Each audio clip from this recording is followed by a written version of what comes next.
श्रीमद् भगवत गीता अध्याय 3 श्लोक संख्या 18 का हमने कल मनन किया था, जिसमें भगवान श्री कृष्ण कहते हैं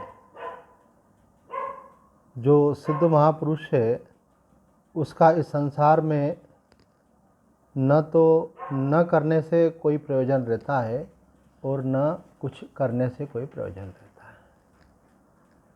क्योंकि दोनों के अंदर ही कर्तृत्व अभिमान है, करने का अभिमान है। जब कोई व्यक्ति कहता है कि मैं कर रहा हूँ, तो आत्मा तो करती नहीं है, तो वो करना कैसे होता है? शरीर के द्वारा, इंद्रियों के द्वारा, मन के द्वारा। और वो शरीर, इंद्रिय और मन के कर्म को स्वयं पे आरोपित करके ऐसा मानता है कि मैं कर रहा हूँ। इसी को भगवान ने ये भी कहा है कि अहंकार विमूढ़ आत्मा करता हम इति मन्यते। किसी ने एक संत से पूछा कि महाराज जी, ये ज्ञान मार्ग की जो साधना है, इसमें आप इतनी सारी बातें बताते हैं, हमको कोई एक बात बताइए जिस पे हम अपनी ऊर्जा लगाएं और हमको सचमुच में फिर ज्ञान मार्ग में एक गति प्राप्त हो, उन्नति हो, हमारा उसमें ठीक ठीक प्रवेश हो, हमको लक्ष्य की प्राप्ति हो। तो उन्होंने कहा कि बेटा देखो, अगर एक बात पे पूरा ध्यान दोगे तो बहुत कुछ काम बन जाएगा। वो है कर्तापन का अभिमान। तो सतत एक बात की सजगता रखो कि करने वाला मैं नहीं हूँ, बस। अपने को कर्ता मत मानो। तो कर्ता नहीं मानोगे तो आगे आगे की चीज़ें फिर व्यवस्थाएं अपने आप बनेगी, क्योंकि कर्ता ही फिर भोक्ता भी बनता है। भगवान यहाँ कह रहे हैं नैव तस्य कृतेन अर्थो। दूसरी बात यह है कि अगर आपको कर्ता नहीं बनना है तो उसके लिए और यहाँ सूत्र निकल करके आता है कि आपको अपने जीवन में किसी भी भविष्य की योजना बनाकर उसकी प्राप्ति की कल्पना को त्याग देना चाहिए। भाई देखो, आप कितना ही कुछ भी प्लान करो, एक मैं आपसे पूछता हूँ, कोई भी व्यक्ति XY है, कोई भी योजना बनाकर करोगे क्या? उस योजना बनाकर उसकी प्राप्ति के लिए करोगे तो कर्म ही ना, कर्म के लिए। भगवान कह रहे हैं कर्मण्येवाधिकारस्ते। भाई स्टूडेंट है, पढ़ाई करेगा, व्यापारी है, बिजनेस करेगा, कोई नौकरी करने वाला वो करेगा, जिसका जो कर्म है मतलब वो करेगा। कर्म के लिए तो मना कर ही नहीं रहे हैं भगवान। तो भगवान कह रहे हैं कि नैव तस्य कृतेन अर्थो, कि ज्ञानी को अपने लिए कुछ करना इसलिए नहीं रहता है क्योंकि उसको अपने लिए कुछ पाना नहीं है। तो अगर आप भी चाहते हैं कि मैं ऐसी स्थिति में रहूं कि मेरे अंदर ये भाव रहे कि मेरे को अपने लिए कुछ करना नहीं है, तो फिर उसके लिए आपको तैयारी जो करनी है वो ये कि मुझे अपने लिए कुछ चाहिए नहीं। दो प्रकार से नहीं चाहिए। अगर आप तत्व दृष्टि से विचार करते हो कि मैं आत्मा हूँ तो भी आपको कुछ नहीं चाहिए। और यदि आप जीव के तल पर आकर, शरीर के तल पर आकर सोचते हो तो मेरे चाहने से तो मिलना नहीं है, तो मैंने भगवान को अर्पण कर दिया, इसलिए मैं अपने लिए कुछ नहीं चाहता, जो उनकी इच्छा होगी वो देंगे। जैसे छोटा बच्चा होता है ना, शिशु, तो वो अपने लिए कुछ नहीं चाहता है। उसकी माँ को ये रहता है कि अब इसका खाने का टाइम हो गया, अब इसको स्नान करा देना चाहिए। तो उसकी सारी चिंता कौन करती है? माँ करती। क्यों? उसका माँ के प्रति समर्पण है। उसको कोई भी परेशानी होगी, मानो गर्मी लग रही है, स्नान नहीं करा है, बेचैनी हो रही है तो रोने लग जाएगा, भूख लग रही है तो रोने लग जाएगा। तो उसका ध्यान केवल किधर है? माँ की तरफ। इसी प्रकार से साधक का पूरा अटेंशन का होना चाहिए भगवान की तरफ। भगवान की तरफ है तो आपको अपने लिए कुछ ज़रूरत ही नहीं है। जो ज़रूरत भगवान समझेंगे वो आपको खुद देंगे। तत्व दृष्टि से भी बात बन जाती है, भक्ति दृष्टि से भी बात बन जाती है, और कर्म की दृष्टि से भी है कि कोई इच्छा होने से मिल जाती है क्या दुनिया में? सब चीज़ें इच्छा तो सबको है। सब कोई कलेक्टर, कमिश्नर और प्रधानमंत्री बनना चाहे तो बन सकते हैं क्या? वो तो उसकी तो लिमिटेशन है, उसके लिए क्वालिफिकेशन की ज़रूरत है, उसके लिए आपका भाग्य भी होना चाहिए। तो कहते हैं कि आप फल की तरफ से ध्यान हटाओ, इससे आपको बहुत शांति मिलेगी। गीता की अगर आपने स्टडी की है, गीता को अगर आप सुनते हैं, पढ़ते हैं, और कोई अगर बोले मैं भगवान कृष्ण को मानता हूँ, तो भगवान कृष्ण को मानते हो का मतलब है कि उनकी एक बात मान लो थोड़ी सी वो कौन सी बात? भगवान की ये बात मान लो कि तुम अब आज से फल का टेंशन छोड़ दो। भगवान आपसे फल नहीं ले रहे हैं, फल तो मिलेगा आपको, भगवान क्या ले रहे हैं? फल का टेंशन। भगवान आपसे बहुत प्यार करते हैं, वो आपको अगर कोई सलाह दे रहे हैं तो उसमें आपकी बड़ी भारी भलाई है, छोटी मोटी नहीं। छोटी मोटी भलाई तो दुनिया वाले करते हैं, भगवान जब भलाई करते हैं तो बड़ी वाली भलाई करते हैं, वो जड़ी काट देते हैं दुखों की। तो भगवान बोले तुम फल का टेंशन छोड़ दो, क्या होगा क्या होगा ये अपने लाइफ में से डिलीट कर दो। ऐसे होगा कि नहीं होगा ये डिलीट कर दो, मुझ पे छोड़ दो, है ना। किसी ने पूछा कि महाराज जी ये ऐसा कुछ हमारा है व्यवस्था, तो फिर भविष्य में कैसा क्या होगा? तो महाराज जी आपको तो मालूम पड़ता होगा। बोला हाँ मेरे को बिल्कुल मालूम पड़ता है, हाँ कोई भी पूछे मैं बता सकता हूँ। बोला महाराज ये तो बहुत खुशी की बात है। उन्होंने सोचा महाराज जी को सिद्धि बताएंगे। बोला दो बात है, यहाँ तो होगा और यहाँ तो नहीं होगा, ये तो हम भी समझते हैं। तो बोले जो समझते हो उसी पे टिको ना। अपने अपने को आप किसी एक तरफ लाना क्यों चाहते हो कि होना ही चाहिए, कि किसी मामले में सोचते हैं कि ऐसा नहीं होना चाहिए। तो ये ही डॉक्टर राधा कृष्णन ने भगवत गीता की व्याख्या जो किए, तो अलग अलग व्याख्याकारों ने, अलग अलग विद्वानों ने, अलग अलग संतों ने भगवत गीता का पूरा सार एक सेंटेंस में दिया है अपना अपना। तो डॉक्टर राधा कृष्णन ने सार ये दिया है कि गीता हमको ये समझाना चाहती है कि मैं ये करूँगा और ये नहीं करूँगा, ऐसा होना चाहिए और ऐसा नहीं होना चाहिए। इस आग्रह का त्याग ही गीता का संदेश है, केवल this much. Doctor Radha Krishnan बहुत बड़ी शख्सियत थे, आप समझते हैं। लेक्चर देने के लिए विदेश जाते थे। हमारे राष्ट्र के क्या प्रथम प्रधानमंत्री थे, राष्ट्रपति थे, राष्ट्रपति थे। तो इतना विवेकवान व्यक्ति वो समझा रहा है हमको कि गीता का सार क्या है, कि इस आग्रह से मुक्त हो जाना कि ऐसा होना चाहिए और ऐसा नहीं होना चाहिए। गीता का सार का मतलब है कि भगवान कृष्ण हमको बहुत प्यार से हमारे गाल पे से हाथ घुमाते बोल रहे हैं, बेटा मन से ये आग्रह छोड़ दे कि ऐसा होना चाहिए और ऐसा नहीं होना चाहिए।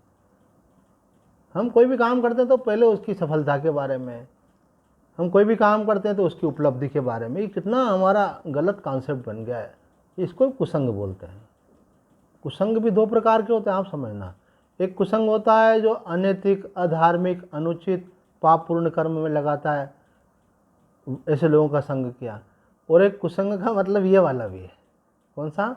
कि हमारे मन में ये विचार हो कि हम ये कर रहे हैं तो हमको ये मिले, तो हम समाज में उसको कुसंग, बुरा आदमी नहीं मानते।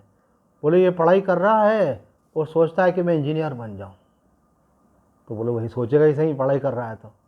गीता मना करती है, गीता कहती है पढ़ाई करो, बनोगे कि नहीं बनोगे ये मेरे पे छोड़ दो। तो बोले अब पढ़ रहा है तो बनेगा ही सही, है ना। वो सही की गलत कुछ नहीं, कोई 4th ईयर तक जाके भी कैंसिल हो सकता है प्रोग्राम। हमारे एक बहुत अच्छे घनिष्ठ मित्र थे और बहुत इंटेलिजेंट भी। उन्होंने मेडिकल में दाखिला लेने के लिए, डॉक्टर बनने के लिए, जैसे कि प्री मेडिकल टेस्ट होता है PMT, उसकी तैयारी की और बहुत बढ़िया नंबरों से उनका हुआ सिलेक्शन। तो दिखता है भाई ये पढ़ रहा है और इंटेलिजेंट भी है, होगा ही सही। होगा कि नहीं होगा ये आप तो, ये तो बंसी वाले पे छोड़ के रखो, थोड़ा सा सारा अपने हाथ में मत लो, सब आप ही कर लोगे तो फिर वो क्या करेंगे। तो फिर फाइनली क्या हुआ कि उनका सिलेक्शन होने के बाद सेलिब्रेशन होता है, फ्रेंड्स और जो नियरेस्ट डियरेस्ट होते हैं उनको बुला करके कुछ व्यक्ति एंजॉय करता है, भाई खाओ पियो सब, है ना, खुशी मनाओ। वो सब भी हो चुका। उसके बाद में उनके पिताजी का शरीर छूट गया। घर में भाई बहनों में सबसे बड़े हमारे मित्र ही थे। बड़ा दुख हुआ। अब क्या होगा, अब परिवार कैसे चलेगा। उनके पिताजी बैंक में ऑफिसर थे, उनको अनुकंपा नियुक्ति के रूप में बैंक में क्लर्क की पोस्ट प्राप्त हुई।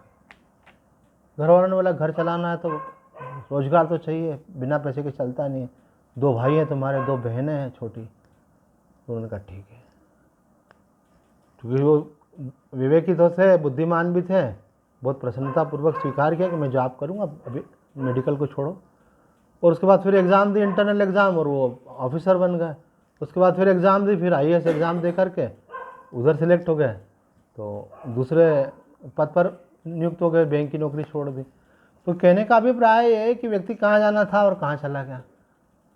तो बोले कहाँ का कहाँ नहीं चला गया, वो जहाँ उन्होंने निर्धारित कर रखा है वहीं चला गया। एक बहुत सुंदर भजन है, उसमें भी कहा है, राम का नाम लेकर जो मर जाएंगे, राम का नाम लेकर जो मर जाएंगे, ये न पूछो कि मर कर किधर जाएंगे, ये न पूछो कि मर कर किधर जाएंगे, वो जहाँ भेज देगा वहीं जाएंगे, वो जहाँ भेज देगा वहीं जाएंगे।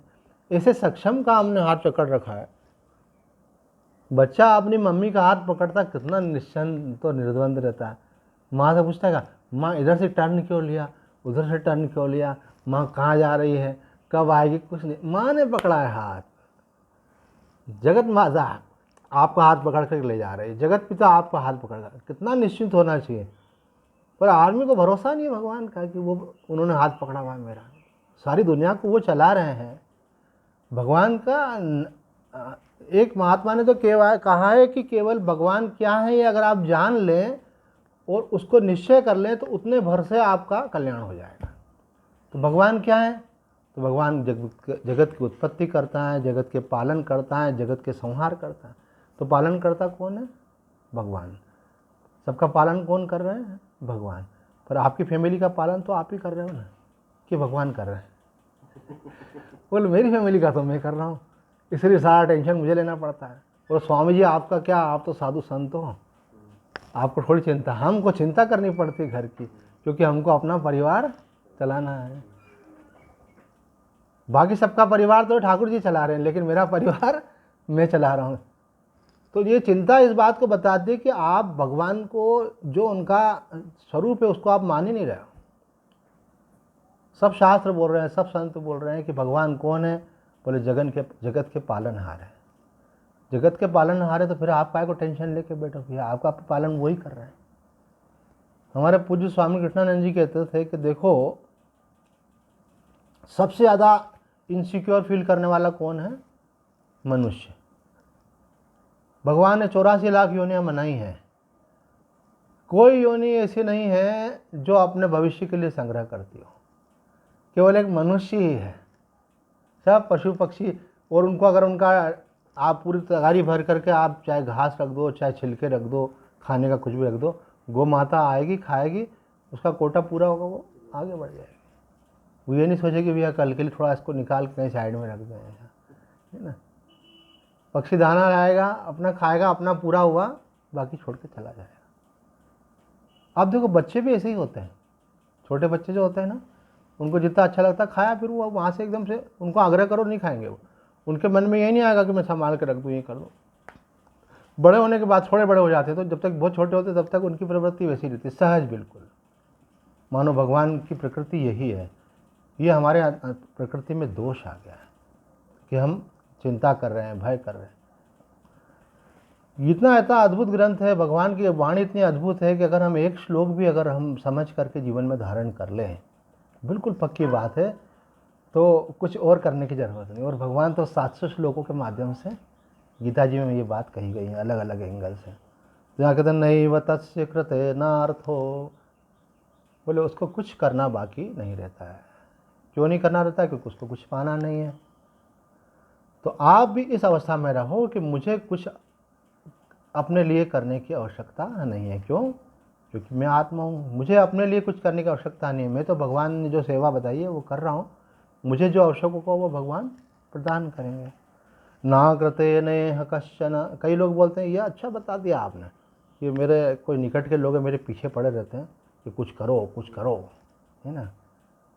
तो अब मैं उनको बोलूँगा देखो गीता में कहा है ना, कि कुछ आपको अपने लिए करने की ज़रूरत नहीं है। बोले अपने लिए करो, हमारे लिए नहीं कर रहे हो, कम से कम अपने लिए तो करो। बड़े बोलते हैं छोटों कैसे कभी।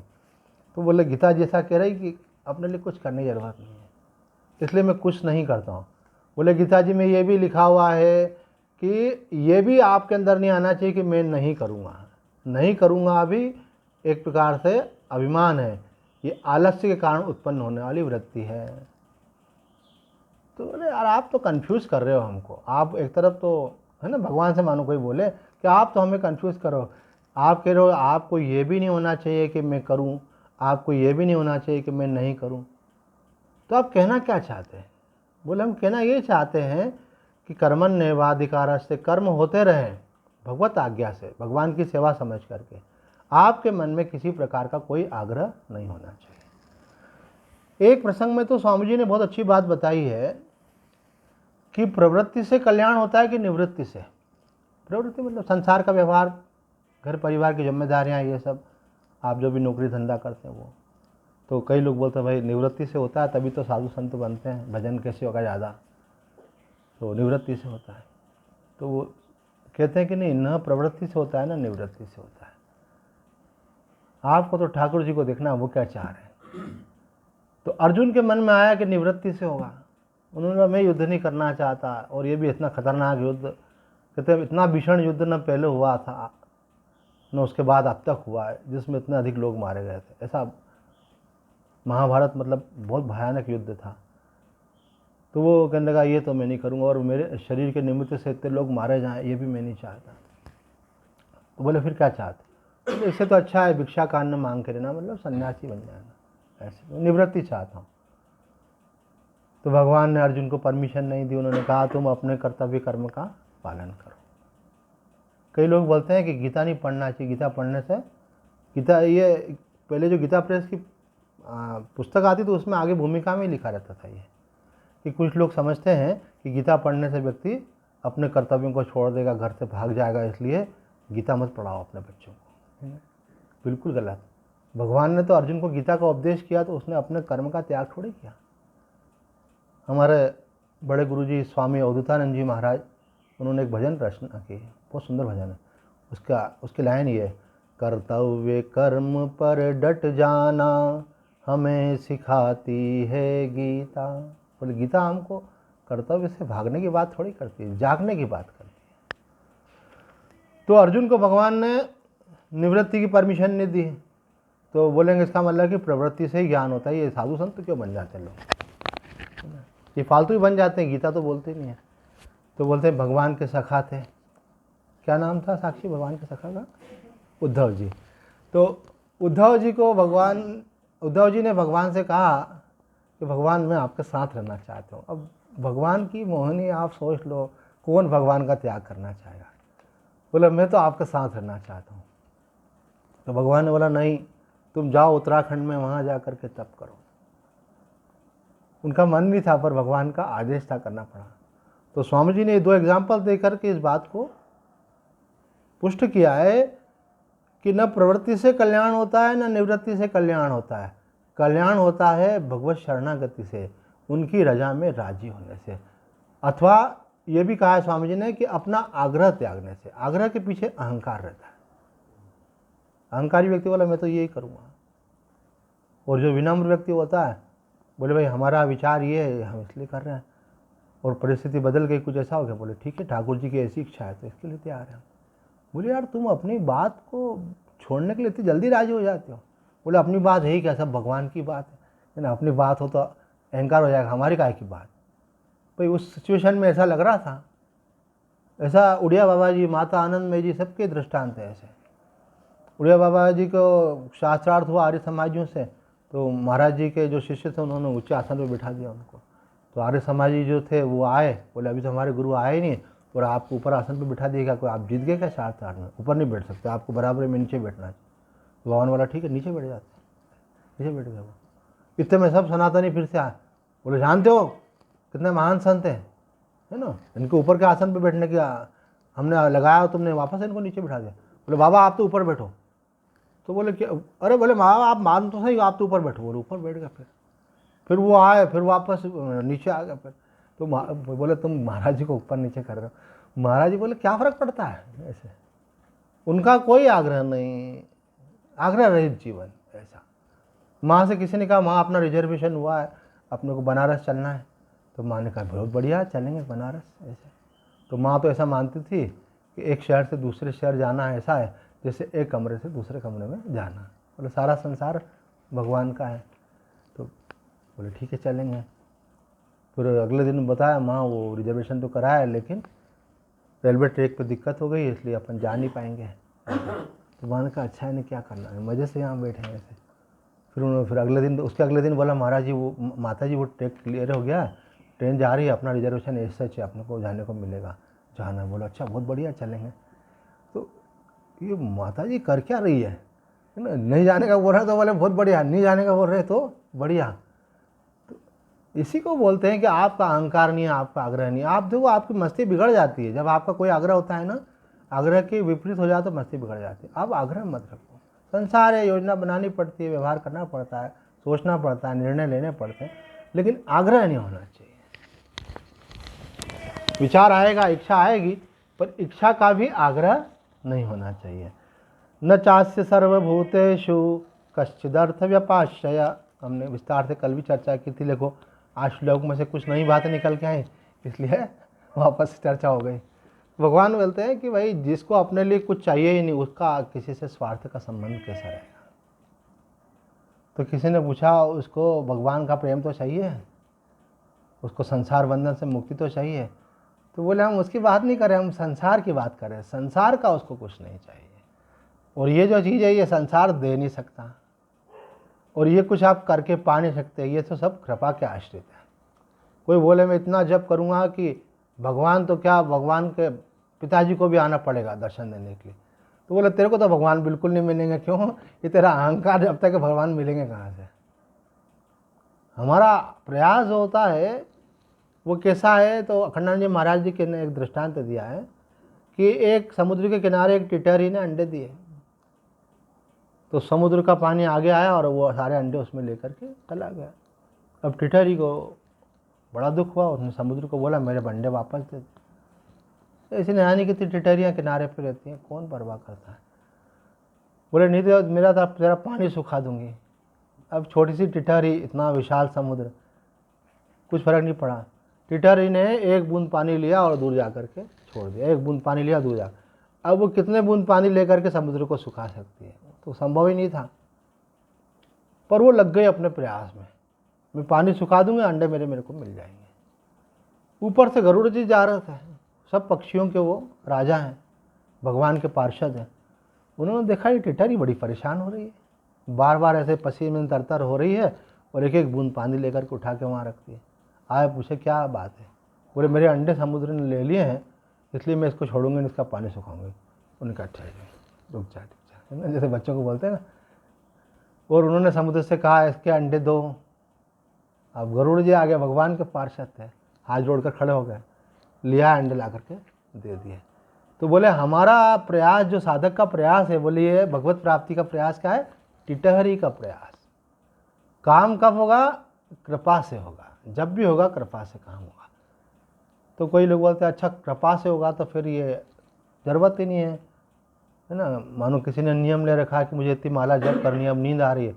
बोले अपने किए से तो ठाकुर जी मिलेंगे नहीं, आज करो नियम ऐसे। बोले अपने किए से तो होंगे नहीं, मत जाओ सत्संग में, आज थके में थोड़ा आराम कर लो। तो रमन महर्षि जी से किसी ने पूछा कि हमारे करने से होगा कि कृपा से होगा? तो महर्षि जी ने बहुत सुंदर उत्तर दिया है कि होगा तो कृपा से ही, लेकिन कृपा उन्हीं पर होती है जो अपनी पूरी ऊर्जा लगा देते हैं, जो अपना पुरुषार्थ पूरा लगा देते हैं। तब भगवान के मन में करुणा आती है, वो करुणा करके उस जीव का कल्याण करते हैं। वो हमारी व्याकुलता देखना चाहते हैं, वो हमारी प्यास देखना चाहते हैं। और जो व्याकुल होगा वो शांति से बैठ नहीं सकता, वो प्रयत्न करेगा ही ऐसे। वो जितना आप प्रयत्न करेंगे आपका मन शुद्ध होता जाएगा, उतनी प्यास बढ़ती जाएगी आपकी। एक महात्मा जी ने एक बार कहा था हमको कि बोले जैसे जैसे प्रयास व्यक्ति करता है वैसे वैसे व्याकुलता बढ़ती चली जाती है।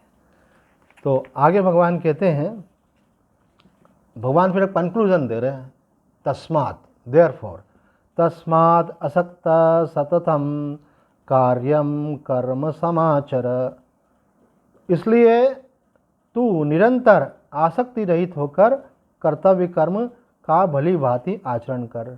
असक्तो याचरण कर्म परमाप्नोति पुरुष। क्योंकि आसक्ति रहित होकर कर्म करता हुआ मनुष्य परमात्मा को प्राप्त हो जाता है। अब इसकी व्याख्या में जो महात्माओं ने कहा है अच्छी अच्छी बातें, हम तो एक एक पॉइंट लेकर के हमको लगता है उसकी व्याख्या करना चाहिए।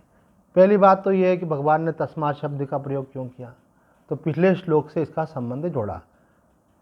अगर आप वो स्थिति प्राप्त करना चाहते हो कि वहाँ आपके लिए किसी से कोई मोह का संबंध नहीं है और आपके लिए कोई कर्तव्य कर्म शेष नहीं रहा है, तो फिर आपको क्या करना चाहिए वो समझाने के लिए वो स्थिति प्राप्त होगी इस प्रकार से।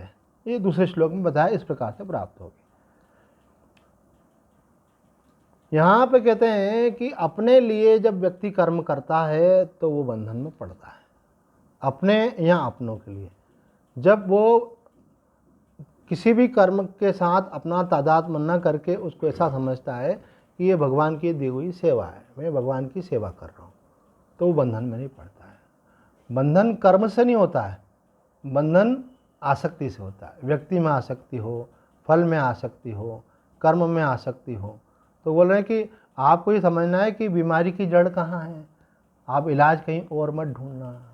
आप सोचें कि कर्म बंधन में बांध रहा है, तो बोले कर्म नहीं बांध रहा है। जैसे मानो हमने सोचा कि भाई परिवार बांध रहा है, तो परिवार छोड़ दें हम और दूसरा परिवार बना लें, तो बंधन तो बना ही रहेगा। घर छोड़ दिया और आश्रम में आसक्त हो गए, तो बंधन तो बना ही रहेगा। तो एक प्रकार का काम छोड़ करके दूसरे प्रकार का काम करने लगे, लेकिन वहाँ भी करने का अभिमान था, यहाँ भी करने का अभिमान, वहाँ भी कोई फल की इच्छा थी, यहाँ भी कोई फल की इच्छा, चाहे वो प्रवचन रूपी कर्म क्यों नहीं हो। तो कहते हैं कि आप कोई भी परिस्थिति परिवर्तन पर ध्यान मत दो, आप समझो कि समस्या कहाँ है। तो भगवान बोलते हैं कि तस्मात् असक्ता, आसक्ति का आपको त्याग करके कर्म करना है। दूसरी बात यहाँ स्वामी जी ने कही है, अपने स्वरूप से विजातीय पदार्थों के प्रति आकर्षण को आसक्ति कहते हैं। बोले आप कह रहे हैं कि आसक्ति का त्याग करो, आसक्ति एग्जैक्टली है क्या, शब्द का अर्थ क्या है? क्योंकि कई बार व्यक्ति अपने अनुमान भी लगा लेता है। बोले हाँ मैं चेतन और शरीर जड़ है, संसार के पदार्थ जड़ हैं, उनमें जो हमारा आकर्षण है उसी का नाम आसक्ति है। डेफिनेशन बताई स्वामी जी ने, अपने स्वरूप से विजातीय अर्थात जड़ पदार्थों के प्रति आकर्षण को आसक्ति कहते हैं। आसक्ति रहित होने के लिए आसक्ति के कारण को जानना बहुत जरूरी है। भाई जड़ के प्रति आसक्ति क्यों होती है ये भी समझ लेना चाहिए। जब तक आपको कॉन्सेप्ट की क्लियरिटी नहीं होगी, आप केवल माला करके काम नहीं बना पाएंगे। माला करने से ठाकुर जी आपको ज्ञान देंगे, वो ज्ञान जब तक आपका नहीं जगेगा आपका काम नहीं बनेगा। तो बोले भाई आप ये तो जानो आसक्ति होती क्यों है? बोले आसक्ति होने का मूल कारण है कि मैं शरीर हूँ और शरीर मेरा, ऐसा मानने से आसक्ति होती है। आप शरीर को मैं मानोगे अहंकार उत्पन्न होगा, शरीर को मेरा मानोगे शरीर में मोह उत्पन्न होगा, शरीर को मैं मानोगे परिवार को मेरा मानोगे, शरीर संसार परिवार में आसक्ति होगी। शरीर को मैं मानोगे तो ये मेरा घर है, घर में आसक्ति होगी, ये मेरा धन है, धन में आसक्ति होगी। तो स्वामी जी कहते थे कि मूल को काटो। मूल क्या है? शरीर में अहमता। तो ये आपको समझना है कि आसक्ति का मूल कारण है अपने को शरीर मानना। कई बार साधक जो है बहुत सारी साधना करता है, लेकिन ये इस ना समझी पूर्वक ही करता है, अपने को शरीर मानता वही करता है कि भाई हम तो इतना करते हैं, हम तो उतना करते हैं, हम तो ये करते हैं, हम तो नहीं जा रहा है, उसका कर तो रहा है लेकिन हम तो नहीं आ रहा है, वो हम नहीं कर रहे हैं, ये ठाकुर जी करा रहे हैं। वो ठाकुर जी भी किससे करा रहे हैं? शरीर से करा रहे हैं, मुझसे नहीं करा रहे हैं। उनका आदेश का पालन इस यंत्र के द्वारा हो रहा है। दूसरी बात यहाँ पे कही है कि संसार से जो प्राप्त सामग्री है, संसार से प्राप्त सामग्री शरीर आदि से हमने अभी तक अपने लिए कर्म किए हैं, उसको हम अपने सुख भोग के और संग्रह में लगाया है, इसलिए संसार का हमारे ऊपर ऋण है। उस ऋण को उतारने के लिए संसार के हित के लिए कर्म करना आवश्यक है। जब संसार के लिए कभी कोई व्यक्ति करता है ना किसी का कोई सेवा रूप कर्म, तो उसमें कभी कभी अभिमान आता है। तो बोले अभिमान किस बात का भैया? दूसरे का माल दूसरे के काम में लगा रहे हो, आपका क्या है? भगवान का दिया हुआ है, भगवान का दिया हुआ भगवान को अर्पण कर रहे हो, ये भगवान की सृष्टि है पूरी। तो उस भगवान का दिया हुआ आप वापर रहे थे, ये इसके कारण से आपके ऊपर ऋण चढ़ गया। एक जगह तो ये भी कहा है, जैसे व्यवहार में लोग बोलते हैं ना, ये हमारे पिताजी की संपत्ति है भैया, हमारे बाप का माल है, आपको क्या। तो बोले बाप का माल भी आपका नहीं होता है, बाप का माल बाप का ही होता है, आपका नहीं होता है। व्यवहार की दृष्टि से बता रहे हैं, उसको आप लेते हो तो वो भी आपके ऊपर ऋण है ऐसे। तो भगवान तो जगत पिता है, बोले यार हमारा ये सब। बोला आपका कैसे हो गया भैया। उन्होंने बोला क्या आपका है, अपने मन से ही मान लिया। आपने उनको उस भगवान की दी हुई वस्तु को आपने मेरा समझ करके उसका सुखभोग किया, उसका संग्रह किया, इसके कारण से आप पे ऋण चढ़ गया। अब बोले ऋण कैसे उतारे, बोले सेवा करके उतारो, भगवान की चीज़ से भगवान की सेवा करो। इसलिए बोलते हैं ना, तेरा तुझको अर्पण क्या लागे मेरा। दूसरी बात यहाँ पे एक बहुत अच्छी स्वामी जी ने कही है कि कोई भी कर्म निरंतर नहीं रहता, लेकिन आसक्ति निरंतर रहती है। कर्म तो आप करेंगे फिर छोड़ देंगे, सो जाएंगे, ध्यान करेंगे और किसी चीज़ में लग जाएंगे। तो आसक्ति निरंतर रह सकती है, लेकिन कर्म निरंतर नहीं रह सकता। इसलिए भगवान बोल रहे हैं सततम असक्ता। इसलिए आपको सतत आसक्ति से रहित होना है। जब आप किसी के साथ होते हैं तब भी उसमें आसक्ति रख सकते हैं, और वो व्यक्ति नहीं है तो भी रख सकते हैं। धन आपके हाथ में तब भी आसक्ति रख सकते हैं, धन आपने कहीं जमा करके रखा हुआ है और उसका ख्याल आ जाए, मन में भाव बना रहे तो भी आसक्त हो सकते हैं। तो भगवान बोल रहे हैं कि सतत आपको आसक्ति का त्याग करना है। तो यहाँ इसका एक मतलब बताया है कि साधक उसको बोलते हैं जो सतत सजग रहता है कि मुझे किसी चीज़ को अपना नहीं मानना। अभी एक सूत्र निकाला पहले कि शरीर को मेरा नहीं मानना। अब यहाँ बोल रहे हैं कि साधक को इस बात की सतत सजगता रखनी चाहिए कि संसार में मेरा कुछ नहीं है, मुझे किसी में आसक्त नहीं होना। आप सजग रहेंगे तो आपको पकड़ में आ जाएगा। जैसे ही आपका मन किसी को पकड़ेगा ना, कोई किसी का व्यवहार अच्छा लगा, किसी का रूप अच्छा लगा, किसी की वाणी अच्छी लगी, है ना, किसी की सेवा अच्छी लगी, किसी का सहयोग अच्छा लगा, तो आपका मन उसको पकड़ता है। ये मन की बीमारी है। और फिर वो मालूम कैसे पड़ता है, जब आप ध्यान में बैठते हो तो ठाकुर जी की जगह आपको वो याद आता है, उसने वो बड़ा अच्छा है, वो कब मिलेगा, है ना। वो मिलता है तो अच्छा लगता है। अब आपका उसमें उसका चिंतन होने लगा। जहाँ मन आसक्त हो जाता है फिर उसका चिंतन करने लगता है। तो बोला साधक को सजग रहना चाहिए कि मेरा मन कहीं फंस तो नहीं रहा है। अगर आपका मन कहीं फंस रहा हो तो वहाँ से निकालो। अगर मन को अगर लगाना ही है तो भगवान में लगाओ, भगवान के भक्तों में लगाओ, सत्संग में लगाओ, सुमिरन में लगाओ, इसकी तक छूट है। एक महिला ऐसी कहने लगी, एक दूसरी महिला रोज़ाना सत्संग में आती थी, लगभग मैं समझता हूँ नदुल मेरे ख्याल से 20 साल तो आई होगी लगातार, है ना। तो 20 साल से भी ज़्यादा वो सत्संग में आती थी। पर उनका ये था राइट टाइम पे घर से निकलना। ये किसी किसी का संस्कारी डिसिप्लिन का रहता है, और बिल्कुल टाइम से आश्रम पे पहुंच जाना। कोई आए ना आए वो बिल्कुल राइट टाइम पे आ आएंगे।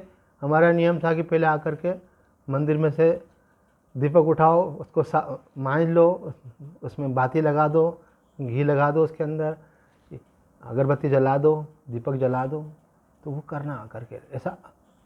तो एक दूसरी महिला उनको देखती थी, उनके घर से आश्रम आते हुए, बोले मैं इनको देखती हूँ ये रोज़ बराबर जाती हैं इधर से। तो मैंने कहा आपका मन नहीं? बोले मेरा मन होता है, लेकिन मेरे को डर लगता है कि मेरे को ऐसी आदत नहीं पड़ जाए, मेरे को सत्संग में जाने की आदत नहीं पड़ जाए।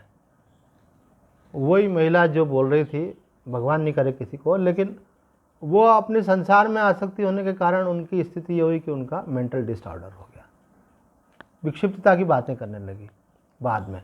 तो मैं फिर ध्यान नहीं देता था, मैं समझ गया कि इनका गड़बड़ा गया है मामला। उनके पति ने बोला कि कभी कुछ बोले आप ध्यान मत देना, इनकी स्थिति ऐसी हो गई है। तो मैंने बोला भगवान ठीक करे।